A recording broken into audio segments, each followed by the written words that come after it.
नमस्कारम।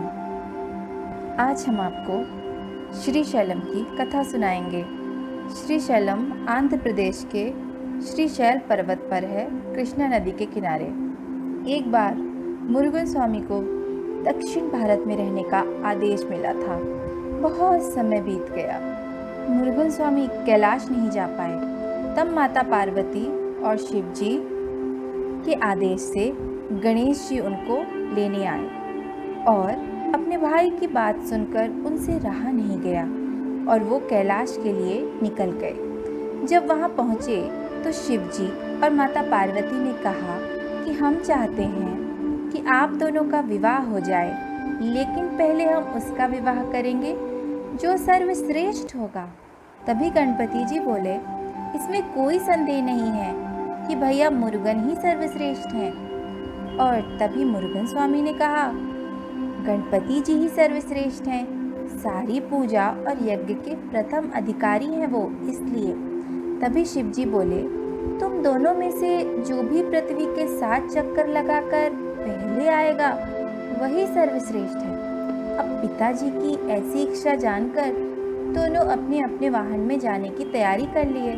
मुरुगन स्वामी का वाहन मोर है जिसकी गति तेज है, और गणपति जी का वाहन मूषक है जो इतना गतिवान नहीं है, लेकिन फिर भी दोनों निकल गए।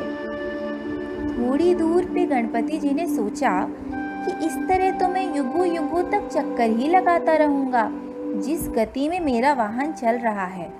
और वो कैलाश वापस आकर बोले, माता जी कृपा करके आप पिताजी के बगल में बैठ जाएं। जब माता पार्वती शिव जी के बगल में बैठ गईं तो उन्होंने उनका विधिवत पूजन करके 7 चक्कर लगाए और कहा, पित्रोश्च पूजनम कृत्वा प्रकांतिम च करोति तस्य वै पृथ्वी जन्यम फलम भवति निश्चितम। इसका अर्थ है, माता पिता का पूजन करने से पृथ्वी का परिक्रमा करने जितना ही फल मिलता है। अब इस चतुराई को देखकर शिव जी बहुत प्रसन्न हुए और उन्होंने गणेश जी का विवाह करा दिया। गणेश जी का विवाह विश्वरूप प्रजापति की 2 पुत्री रिद्धि और सिद्धि के साथ हुआ। रिद्धि से उन्हें लाभ नामक पुत्र है और सिद्धि से उन्हें शुभ नामक पुत्र है। जब मुरुगन स्वामी परिक्रमा कर रहे थे तब गणेश जी का विवाह हो चुका था। इतना ही नहीं, उन्हें 2 पुत्र भी हो गए थे।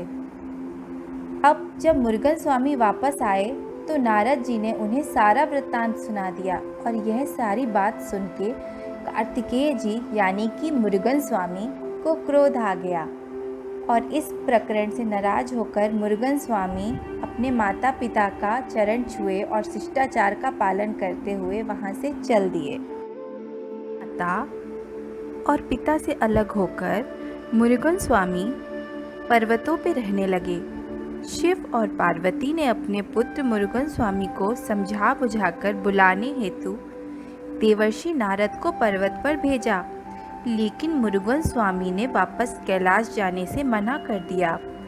तब माता पार्वती और शिव जी उस पर्वत पे पहुंच गए, लेकिन वहां उन्होंने देखा कि एक शिव भक्त थी वहां जिसकी बेटी मल्ली को बाघ पहले ही कहीं वन में खा गया था और वो शिवलिंग में सर पटक पटक कर अपनी बेटी को याद करके अपने प्राण त्याग देती। इसलिए पार्वती जी ने मल्ली का रूप धारण कर लिया और शिव जी ने अर्जुन का, और वो आदिवासियों के साथ रहने लगे। आदिवासी लोग मुरुगन स्वामी के बड़े भक्त थे। तब मल्ली और शिव जी यानी कि अर्जुन ने कहा कि वो भी मुरुगन स्वामी के दर्शन करना चाहते हैं। तब उन्होंने बताया कि मुरुगन स्वामी केवल अमावस और पूर्णमासी को दर्शन देते हैं।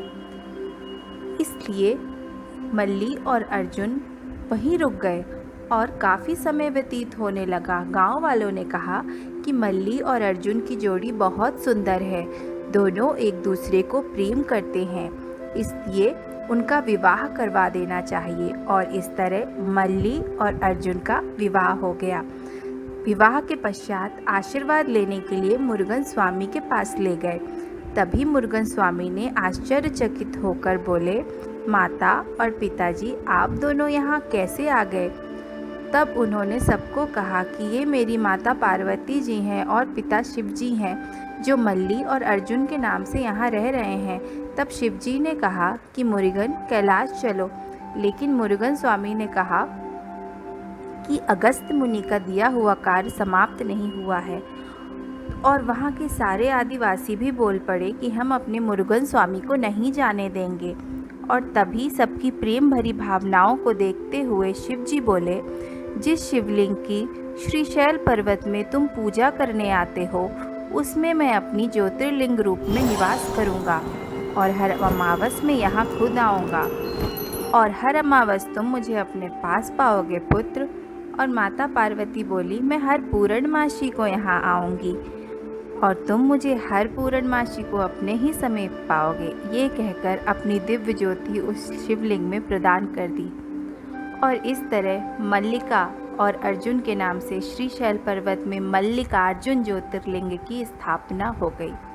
और इसका महत्व यह है कि जिस प्रकार भगवान भोलेनाथ अपने पुत्र से मिलकर सारे दुख उनके दूर हो गए, उसी प्रकार जो भी पूरी श्रद्धा से वहाँ उनका दर्शन करता है, उसके सारे दुख मुक्त हो जाता है और उसे मोक्ष की प्राप्ति मिलती है।